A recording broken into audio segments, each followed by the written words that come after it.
느헤미야서 2장 7절에서부터 9절 관점이 바뀌어야 산다, 관점이 바뀌어야 산다라는 제목으로 말씀을 전하도록 하겠습니다.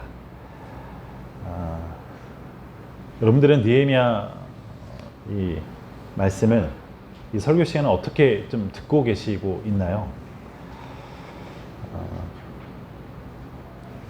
그러니까 성경을 보면 우리가 언제 하나님을 드러내고 언제나 하나님께서 성경을 통해서 드러내고 있는데 우리가 어떤 하나님을 발견하는가?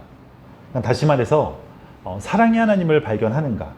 아니면 여호와 니시의 하나님, 승리를 주시는 하나님을 발견하는가? 아니면 다시 회복시켜주는 그 하나님을 발견하는가? 요번에 우리 달력들을 보니까 평강의 하나님이라고 적혀 있죠. 저기 달력이 1월달부터 12월달까지 그 하나님의 닉네임을 쭉 나타나고 있거든요. 근데 6월달에는 평강의 하나님이에요.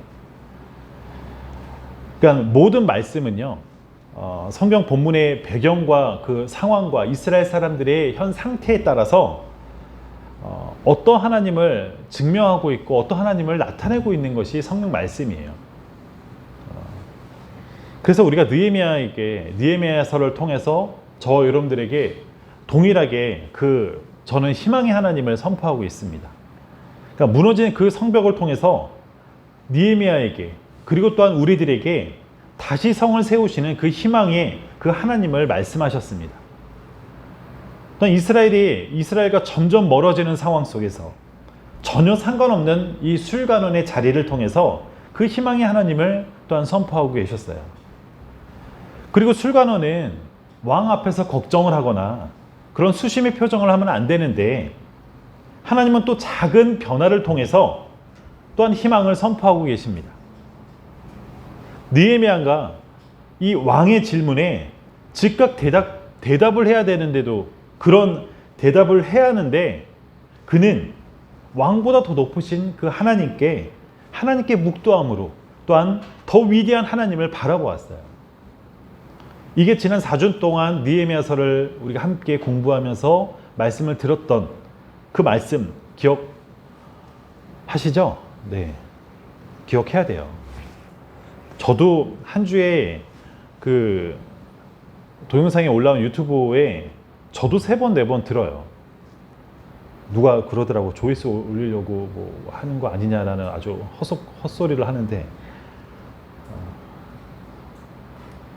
그러니까 저도 설교 원고를 보고 말씀을 또 듣거든요.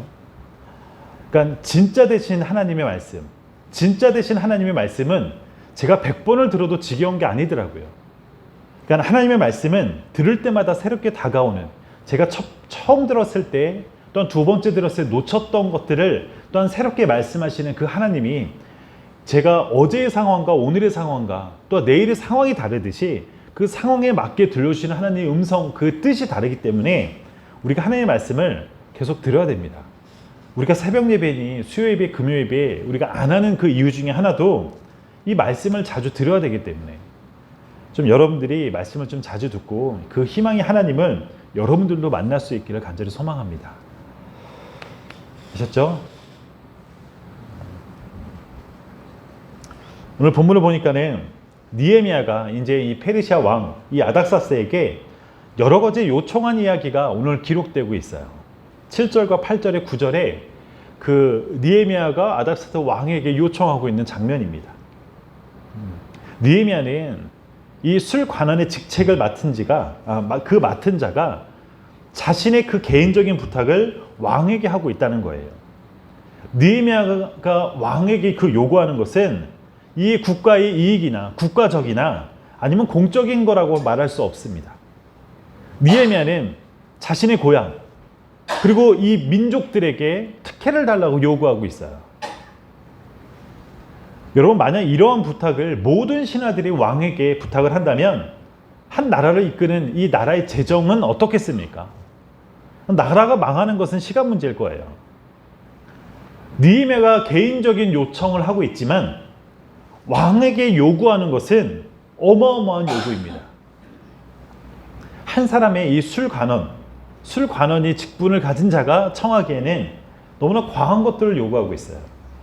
말씀 잠깐 볼까요? 7절 말씀 보니까는 서쪽 총독들이란 말이 나와요.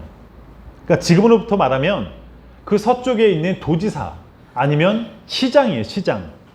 그 시를 관할하는 사람들에게 뭐라고 얘기하냐면 나의 안전과 편안하게 거기를 내가 갔다 올 수 있도록 편안한 여행을 할 수 있도록 자기를 에스코트 해달라는 거예요. 그러니까 영접해달라는 거예요. 8절에 또 뭐라고 되어 있습니까? 8절 말씀 보니까는 또 왕의 살림감호 아삽에게 조서를 내리사 그가 성전에 속한 영문의 문과 성곽과 내가 들어갈 집을 위하여 들보로 쓸 제목을 내게 주게 하옵소서. 다시 오늘날 지금으로부터 말하면 건설부 장관이에요. 건설부 장관에게 자신의 내가 고향으로 가는데 고향의 큰 성벽과 또한 성문 그리고 내가 거할 집을 위해서 건설해 달라라고 요청하는 것과 같습니다. 술 관원이 이렇게 부탁하면 누가 좋아하겠습니까? 근데 여기서 끝나지 않아요. 9절에 보니까는 어떤 사람이 등장하냐? 지금으로 예를 들면 국방부 장관이에요. 국방부 장관에게 군 최고 사령관과 어떻게 보면 그러니까 기마병들, 나를 보호해 줄 수 있는 보디가드들을 쫙 동원해서 자신을 호위해 달라고 9절에 또한 말씀하고 있습니다. 여러분, 느헤미야가 술 관원이 된 게 뭐 4년, 40년이 지난 상황이 아니에요. 4개월밖에 안 지났어요. 아무리 그 짧은 기간 동안은 왕과 친밀하게 그런 관계를 맺었다 할지라도 이런 개인적인 요청을 하기에는 어떻게 보면 너무나 벅차고 소위 얘기해서 말이 안 되는 그런 것들만 요구하고 있습니다. 그런데 느헤미야는 과감하게 이런 부탁을 왕에게 눈 하나 깜짝하지 않고 다 들어달라고 이야기를 해요. 우리 입장에서는 뭐라고 얘기해야 됩니까? 그냥 나만 보내주십시오. 아니면 마감만 주십시오. 우리 그렇게 얘기할 수 있잖아요. 그런데 느헤미야가 요구하는 것은 그렇지가 않다는 거예요. 기가 막힌 게 또 뭐냐면 느헤미야의 이 엄청난 요구에 대한 왕의 대답이에요. 8절 맨 끝에 한번 볼까요? 끝에 보니까는 그냥 왕이 허락했다라고만 기록하고 있어요. 왕의 입장에서 이게 내가 그래 너의 수청을 들어주마 그 정도의 급이 아니라는 거잖아요. 왕이 생각해보거나 내가 더 고민을 해보자 아니면 최고회의를 통해서 내가 너에게 힘을 줄게 그렇게 얘기해도 최선의 대답인데 생각해보거나 고뇌해보거나 나중에 다시 의논하자라고 말하지 않고요. 그 모든 이 엄청난 요구를 그 자리에서 다 들어줬다는 거예요. 성경이 아무리 압축되고 생략되었다 할지라도 성경에 기록되어진 건 다 압축된 거예요. 아시죠? 다 생략된 것 또한 있고. 그건 아무리 압축되고 생략되었다 할지라도 이 상황에서 왕이 어떤 말도 없이 다 들어준 것은 참 이해하기 힘듭니다. 성경에 보면 왕이 고민했다는 그 상황이 그것 또한 생략되지 않아요. 우리가 성경을 다 보면 이 본문이 아니라 다른 본문을 보더라도 왕이 고민하는 장면이나 내가 어떻게 선택해야 될지 모르는 그 고민하는 그 모든 장면은 성경에 기록되어 있거든요. 그러니까 그런 장면이 다 빠진 상태에서 왕이 허락했다라고만 기록되고 있다는 거예요. 참 이해하기 힘듭니다. 한 사람은 이 신하의 부탁은 맞아요. 한 사람의 신하의 부탁이라면 뭐 당연히 왕이라면 왕의 그 위치라면 들어줄 수 있습니다. 그런데 그 부탁을 들어주려면 서쪽 지역에 도지사나 시장을 동원해야 되고 또한 건설부 장관이나 또한 국방부 장관까지 다 동원을 해야 되는 그런 상황이에요. 그 엄청난 부탁을 왕은 그 자리에서 부탁을 다 들어줍니다. 왕이 정신이 나갔거나 아니면 느헤미야가 술을 너무 많이 따라줘서 술 취했거나 자신의 신하 중에서 느헤미야를 엄청나게 편했거나 그렇게 생각하기 전에는 이런 놀라운 사건들을 이해하기가 참 쉽지 않습니다. 우리가 이 장면을 상상해 보면 이 엄청난 왕 주변에는 신하들도 당연히 있었어요. 술관원 느헤미야하고 독대하는 그런 장면은 아닙니다. 다른 신하들도 분명히 있음에도 불구하고 느헤미야가 시장을 동원하고 건설부 장관 이 국방부 장관을 다 동원해서, 그리고 이것을 다 동원하는 데 끝나는 게 아니잖아요. 성을 쌓고 집을 쌓고 하려면 그 엄청난 재정이 필요해요. 엄청난 돈이 필요해요. 그리고 자신의 집도 건설해 달라고 하는 거는 전 이 장면에서 좀 쇼킹했던 장면이에요. 아닥사스다 왕이 이 정도로 느헤미야에게 해준 그런 것은 아마 두 사람이 매우 특별한 관계가 아닐까. 이런 요청에도 하나도 감하지 않고 내가 이건 내 손에서 할 수 있어. 하지만 이거는 내가 상의해 볼게. 그런 거 아니었어요. 다 이루어진 왕은 참으로 대단한 왕입니다. 여러분 그렇지 않습니까? 오늘날 우리들의 시대에서 보면 상상할 수 없는 그런 상황들이잖아요. 이런 왕의 선한 마음과 선한 행실은요, 느헤미야가 죽도록 찬양하고 정말 어떻게 보면 감사해도 전혀 이상한 상황이 아니라는 거예요. 여러분 근데 그거 아십니까? 아닥사스다 왕이 폭군 중에 폭군이었다는 거. 고대 근동의 역사를 보면 그 한 줄 평으로 되어진 글이 있어요. 이 페르시아의 아닥사스다 왕은 왕으로선 되어서는 안 될 자라는 게 한 줄 평이었어요. 그러니까는 재임 그 기간 동안에 그 기간이 꽤 크더라고요. 길더라고요. 그런데 페르시아가 그 나라가 그 거대했던 그 나라가 로마처럼 막 수백 년, 수천 년 갔던 게 아니에요. 그냥 하루아침에 몰락하는 게 페르시아 나라거든요. 그 중심에 누가 있었냐? 아닥사스다 이 왕이 있었다는 거예요. 하지만 느헤미야에게는 자기가 할 수 있는 그 모든 것을 아낌없이 주었던 자가 또 이 왕입니다. 느헤미야가 갖고 있었던 그 희망, 예루살렘 재건, 자기의 하나님의 성전이 무너졌고 그 모든 것을 느헤미야가 갖고 있었던 것이 그 희망이었잖아요. 근데 그 희망이 마침내 지극히 자신에게 선했던 이 왕을 통해서 이루어집니다. 왕의 마음과 왕은 정말 느헤미야를 사랑했고 이 유대 민족들을 참 많이 귀하게 존귀하게 여겼던, 그러면 느헤미야 입장에서는 감사와 찬양을 해야 되는 게 당연한 거잖아요. 그런데 이런 모든 응답에 대해서 아닥사스다 왕에게 감사하기보다는 오히려 이 모든 것이 하나님께서 모든 것을 해결해 주셨다, 그렇게 표현하고 묘사하고 있습니다. 이 모든 것을 준 자가 왕인데 느헤미야는 오히려 보이지 아니고 나타나지도 않은 하나님의 선한 손을 언급합니다. 그래서 자신에게 희망을 준 모든 감사와 모든 영광을 이 아닥사스다 왕에게 돌리지 않고요, 하나님께 영광을 돌리고 있어요. 하나님의 선한 손이 나를 도왔다. 여러분들이 왕이에요. 다 왕이에요. 왕의 입장에서 느헤미야를 좀 바라보면 어쩌면 좀 야속하고 좀 냉정한 사람이라고 할 수 있지 않나요? 그는 페르시아의 왕입니다. 그가 갖고 있었던 왕의 권력으로 느헤미야를 도왔어요. 분명히 느헤미야를 도왔기 때문에 수많은 신하들은 왕을 미워하고 느헤미야를 미워했던 장면들을 우리는 상상할 수 있어요. 만약 여러분들이 힘이 있고요, 여러분들이 돈도 있고 뭐 어떤 권력도 있고 그런 위치에 있어서 저를 도왔다고 가정합시다. 저를 도왔어요.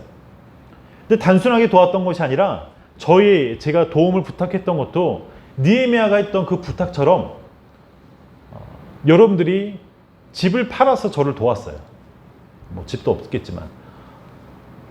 그런데 저는 여러분들한테 고맙다고, 여러분들한테 감사하다고 말하지 않고 그 모든 것이 하나님의 선한 손이 나를 도왔습니다 라고 말하고 있다면 좀 조금은 서운할 것 같지 않아요? 사람이 어떻게 저렇게 냉정하지?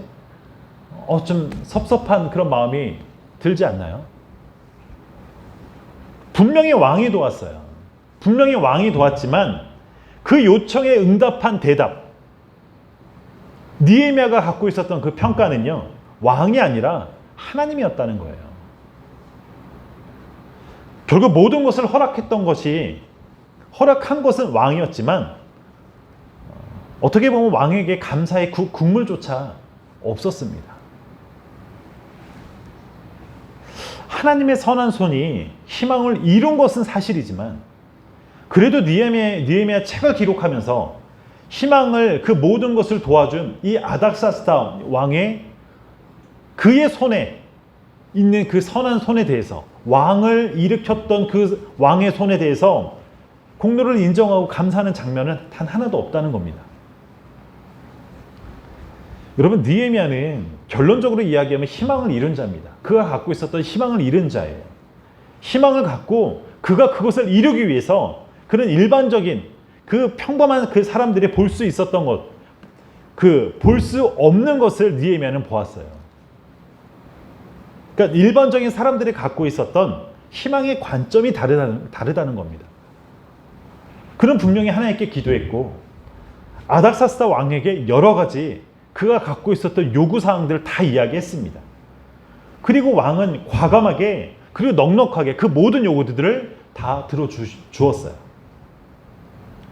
그가 그 희망을 다 들어준 아닥사스 왕에게 감사와 찬양과 그 영광을 돌리기 그 이전에 그 모든 일에 하나님이 개입했다는 그 고백이 오늘 성경에 기록되고 있는 장면입니다. 그 고백이 바로 하나님의 선한 손이었어요. 그러나 그 손은 보이지 않았습니다. 보이지 않습니다. 그 손은 말하지 않습니다. 그 손은 나타나지 않았다는 거예요. 그런데 희망을 갖고 있었던 사람, 그 느헤미야에게는 가장 크게 보였고 가장 크게 역사하였고 가장 크게 말하는 분이 바로 하나님이었습니다. 그런 자신의 그 희망을 이루어준 그 모든 과정 속에서 하나님이 개입하고 있었음을 그는 고백하고 있다는 거예요. 결국 왕이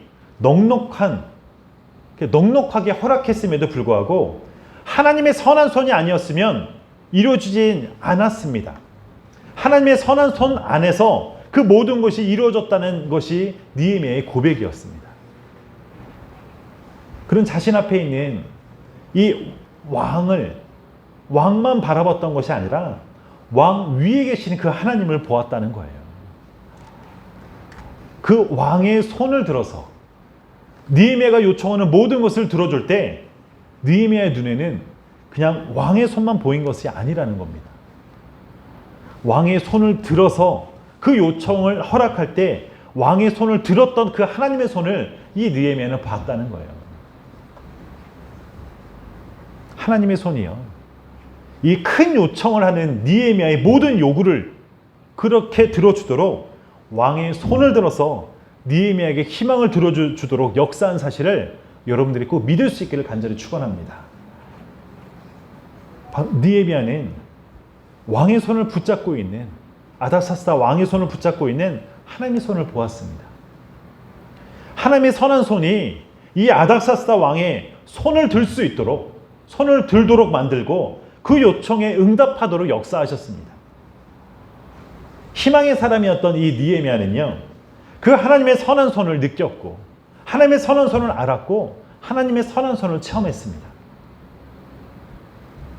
느헤미야가 기막히고 또 크고 놀라운 그 요청이 우리가 인간적인 상상으로 하면 저는 그랬어요. 집은 짓는 거는 자신의 집까지 지어달라고 하는 건 이건 좀 양심에 털난 사람 아닌가? 우리가 인간적으로 그럴 수 있잖아요. 그가 예루살렘 그 성벽이 무너져서 한탄하고 그것을 괴로워하고 있는 것을 왕은 알았어요. 그러면 그거만 건설해야지 거기에 걸맞게 그 자신의 집까지 건설해달라고 하면 그렇지 않나요? 저는 그거는 빼고 이거는 빼고 그냥 조서 한 장만 주면 제가 알아서 그냥 잘 갔다 올게요. 그렇게 할 수 있었잖아요. 그 엄청난 요구를 그렇게 쉽게 이루어줄 수 있는 거. 그는 다른 사람이 알지 못했고 보지 못했고 깨닫지 못했던 하나님의 손을 알고 있었기 때문에 그는 그 모든 것을 넉넉하고 과감하게 요구할 수 있었던 자였습니다. 하나님의 선한 손. 하나님의 선한 손이 지금 이 순간에 어디에 있으며 무엇을 하며 어떻게 역사하는지 그리고 누구에게 역사하는지 느헤미야는 너무나 정확하게 알고 있었습니다. 그렇기 때문에 이 모든 요청이 다 허락되었을 때 왕에게 감사하지 않았다는 거예요. 왕보다 하나님의 선한 손이 이 모든 것을 다 했다라고 그는 고백하고 있습니다. 사랑하는 성도 여러분, 모든 사람이 희망이 있어요. 그 말을 좀 쉽게 얘기하면 여러분들이 요구하는, 내가 바라보는 소망이 있고 기도 제목들이 있지 않습니까? 가장 큰 희망을 이룰 수 있는 가장 큰 희망을 내가 하나님 앞에 응답받느냐, 응답받지 못하느냐의 그 성패는요, 하나님의 선한 손을 볼 수 있고 또한 인지할 수 있고 고백할 수 있는 그 능력이 있다는 겁니다. 그 능력이 바로 희망을 이룰 수 있는 능력이에요. 모든 사람들이 다 희망을 원해도 결국 이루어지지 않는 경우도 참 많이 있잖아요. 이루어지지 않는 그 이유는 나의 희망만 바라봤지 하나님의 선한 손을 바라보지 않기 때문입니다. 희망의 사람은 관점이 다르다는 거예요. 관점. 하나님은 보이지 않는 자신의 손을 보여주셨어요. 세상을 희망으로 삼지 아니하고 하나님 자신을 희망으로 삼는 자들에게 하나님은 보이지 않는 손 정확하게 보여주셨습니다. 성경도 그래요. 성경도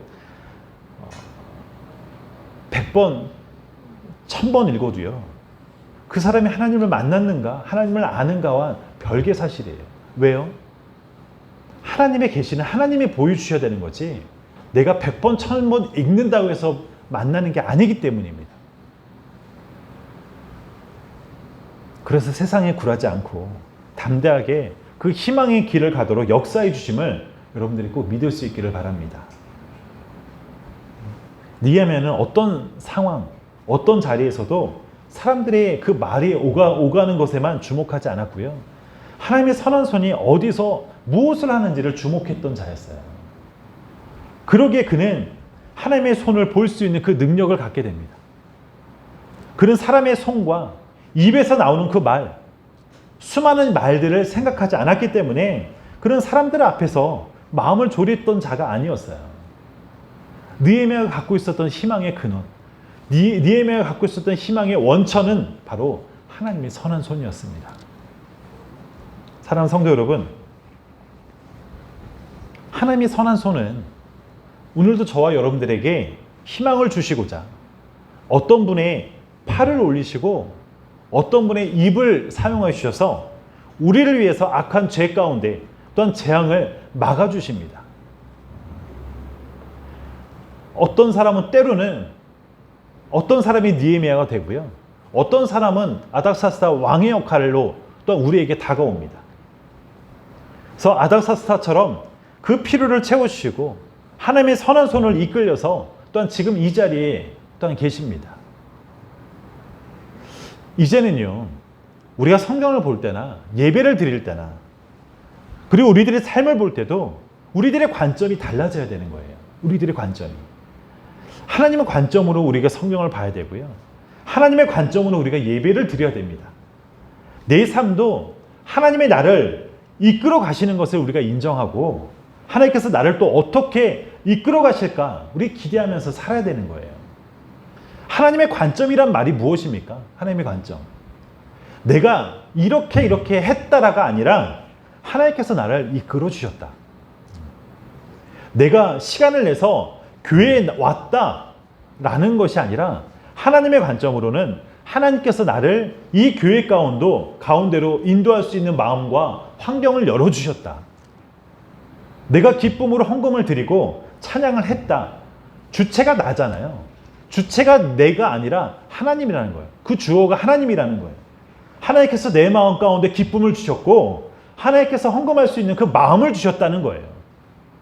그래서 하나님만을 찬양할 수 있도록 나를 인도해 주셨다. 그게 하나님의 관점으로 내가 고백하고 말하는 거의 그 차이가 바로 여기 있다는 겁니다. 예수님이 주어로 말하고 그렇게 생각하고 행동하는 것. 예수님이라면 어떻게 하셨을까? 예수님께서라면 지금 이 상황 속에서 나를 어떻게 인도하셨는가를 우리가 묵상하고 예수님 나를 또한 어떻게 인도하실지를 우리는 기대해야 된다라는 거예요. 그게 우리들의 관점이 바뀌면 우리가 살 수 있다는 겁니다. 제가 지난주에 어떤 집사님하고 좀 대화가 좀 있었어요.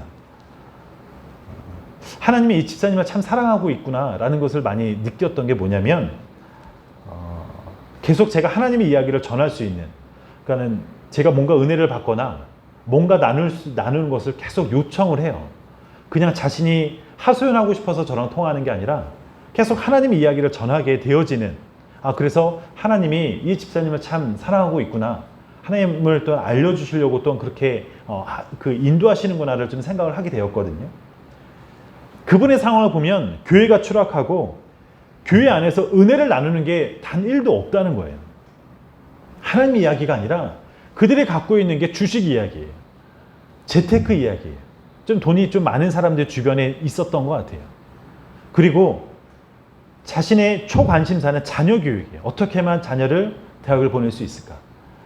오직 그거예요. 자신의 갖고 있었던 재산으로 그 재산을 어떻게 늘리는지, 주식으로 늘리는 파와 재테크, 어떻게든 집을 사야 된다는 그 파. 그러면서 자신의 자녀 교육이 그게 교회에서 이루어지는 모든 대화의 99%를 차지하고 있다는 거예요. 안타깝지만 그런 이야기할 때 저는 제가 받았던 고백, 간증을 하면 어떻게 보면 규모는 훨씬 작고 우리가 보면 성도도 훨씬 적잖아요. 근데 우리 안에서 어떤 하나님이 우리에게 어떤 하나님인지를 또 알게 해주시고 하나님이 내 삶 속에서 나를 어떻게 인도하는지를 고백할 때 제가 이제 하나님이 나를 이런 상황에서 저를 고백하고 있습니다. 그렇게 고백하면 그 집사님이 진짜 부럽다고 이야기를 해요. 그러면서 자기도 교회 옮기고 싶다고. 그래서 제가 그전에는 안 올 거 뻔히 아니까 그냥 그랬는데 제가 적극적으로 전도했습니다.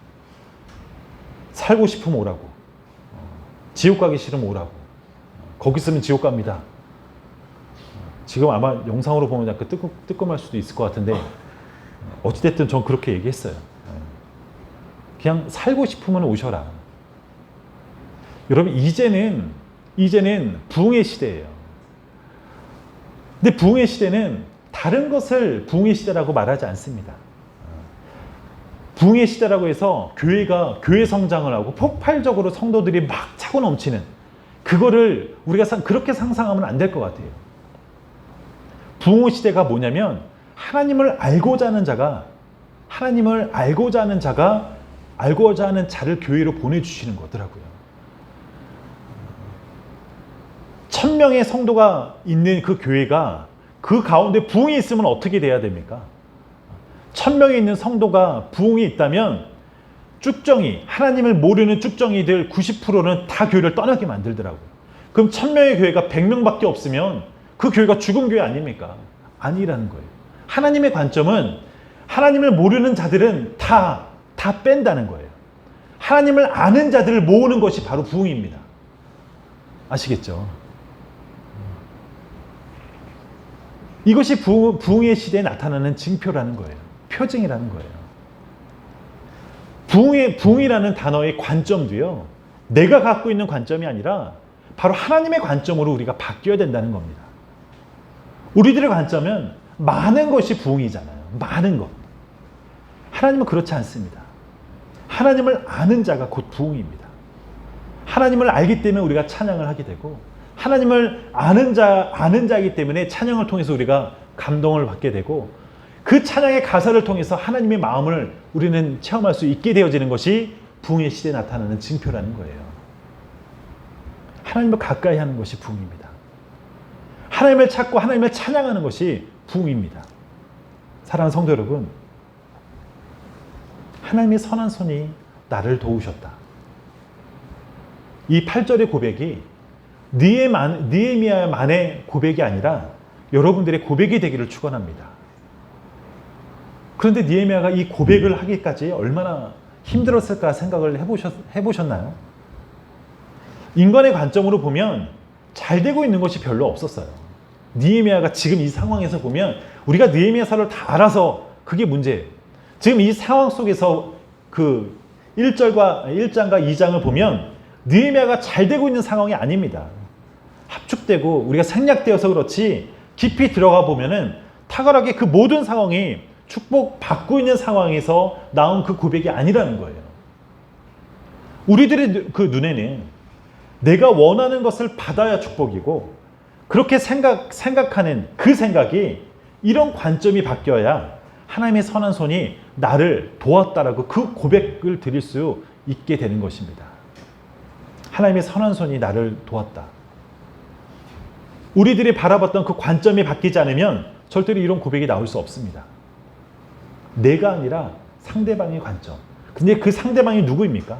바로 예수 그리스도라는 거죠. 예수님의 관점으로 우리가 이 상황을 바라보지 않으면 우리가 이런 고백을 드릴 수 없다는 거예요. 관점이 바뀌면 우리는 기쁨과 평안으로 살 수 있습니다. 관점이 바뀌면 주님이 주시는 그 축복으로 우리가 마음껏 누리면서 살 수 있습니다. 사람의 손을 들어서 놀랍게 역사하시는 하나님이십니다.